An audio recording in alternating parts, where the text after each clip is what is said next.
Hello. I have a confession to make, and that is that I haven't watched a single World Cup game so far. I can only apologise. I understand the significance of the sport for this country, and I'm sure I will watch the semi-finals with Argentina because that's actually not at like 2 in the morning. But my excuse is that instead of watching the football, I've been watching the tennis. Okay, I have been watching Wimbledon. I got into watching Wimbledon maybe 3 or 4 years ago when I was lucky enough to be able to go with a free ground pass, and I just had the best experience ever. I realised that watching tennis is super fun. Like, I really enjoy it. I think it's really high stakes. Every point has to be won, and that I've found that so much more interesting than, no offense, than football, where sometimes literally nothing can happen for about 2 hours apart from people running around. And I was lucky enough to be able to go again this year because I was actually working there, which is crazy. And I was there on the day of the Sinner-Djokovic match. Also, I'm not going to have a conversation about whether any of these people are good people, and also like the fact that Wimbledon's main sponsor is on a literal mission to destroy the planet. Those are all simultaneous thoughts that I hold in my head. But what I want to talk about is like skill and dedication and time spent and picking a profession, or I don't even know. Those were the things that made me think about, basically. But anyway, so I was there. I'd finished my work in the early afternoon, and I was kind of like, need to find myself a court to plant myself on. I was feeling really tired and really down that day. I almost just left, which is insane. Are you stupid? Take advantage of the privileged moment that you have.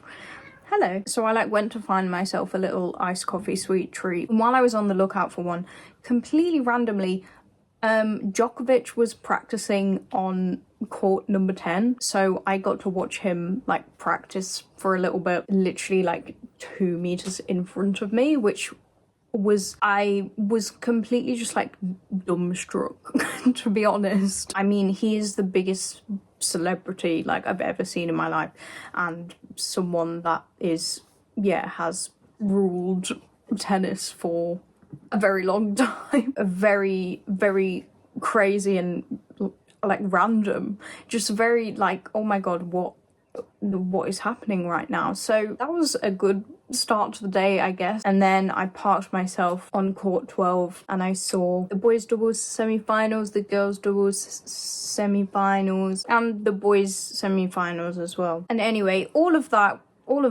initial story is kind of just a ramble to provide some context as to where my thoughts today are coming from. But it is just truly amazing to watch people be so fantastic at something, to be doing something at such an insanely high level. It is just crazy seeing people that have truly put their 10,000 hours in, demonstrating blatantly that they have put their 10,000 hours in and just absolutely fucking killing it.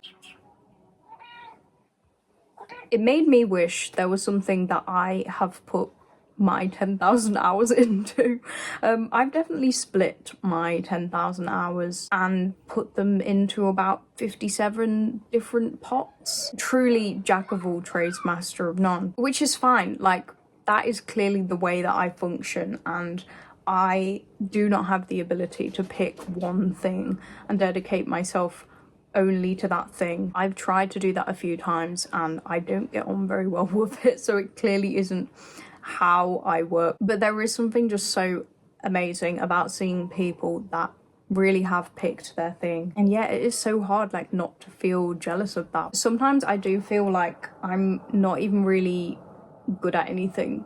I don't have any particular skills, which factually isn't true. There are some things that I'm good at, but it is insanely motivating to see someone that is just literally at the top of their fucking game. And it's also reassurance in the fact that even if you are at the top of your game, And even if you are literally categorically classed as number one in the world at the thing that you do, the best in the entire world at the thing that you do, you will still fuck up. You will still make mistakes. You don't win every single point. You don't win every single set. You don't even win every single match. And so many of these players, like, they still have fantastic careers, even though they aren't winning every single Grand Slam, or even sometimes even winning any at all, but they still are really good at what they do, or they really care about what they do. I just felt like there was something to take away from all of that. If you are someone that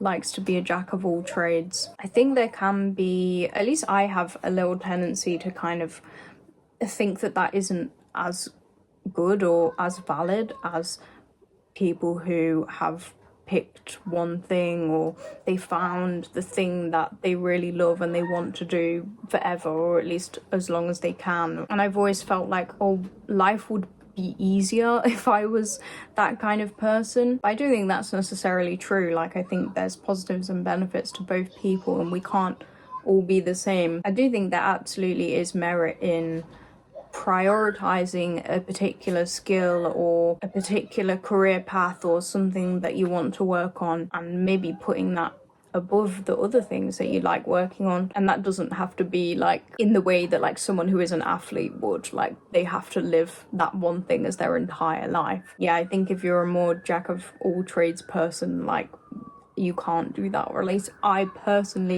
would find that physically impossible to do. I don't know, maybe I just haven't found the thing that would make me want to live it as my entire life. Yeah, I think maybe there's merit to like prioritizing what you want to work on, because it is hard to really improve at lots of different things all at the same time. I've definitely had seasons in my life where I focus more on my different interests or skills or potential career paths or whatever, and it is very hard to focus on lots of different things at once. Like, I think most of the like studying advice or improving a skill advice is to kind of dedicate a larger chunk of time to it, or maybe have a week where you focus on one skill and then a week where you focus on another skill, rather than chopping and changing between them. I think it's okay not to lose sight of all of the things that you enjoy and all of the things that you might be interested in, just because it might not necessarily be profitable, or you can't like make a career out of every single thing that you like doing. That doesn't mean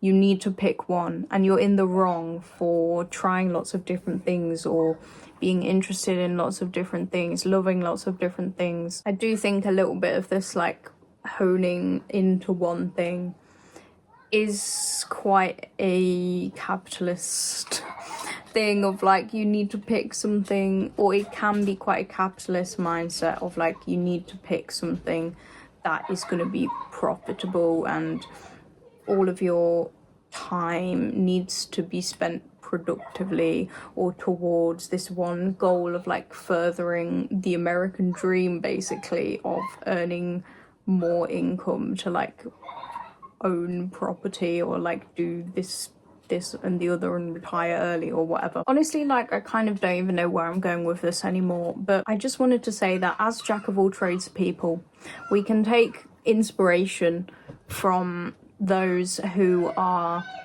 the masters of one. And yeah, I think it's crazy exciting to see someone who is just a master of their craft, top of their game, whatever. But it doesn't mean we all have to be like that. And yeah, there are so many fantastic lessons that we can take, and we're all strong in our own different way, but it is very cool to see people that are really good at something. I'm recording this on Sunday the 12th, and the Sinner Zverev Wimbledon final is about to start in 45 minutes. So I'm gonna go sit myself somewhere to watch that, and the fingers and toes across that Sinner is gonna win. Like, I'm gonna crash out if he doesn't. So my favorite thing of the week is, of course, Wimbledon. My least favorite thing of the week is that, weirdly, I've been like bitten a few times by mosquitoes, and I'm usually never ever bitten by the mozzies. Don't know why they're after me. There we go, that's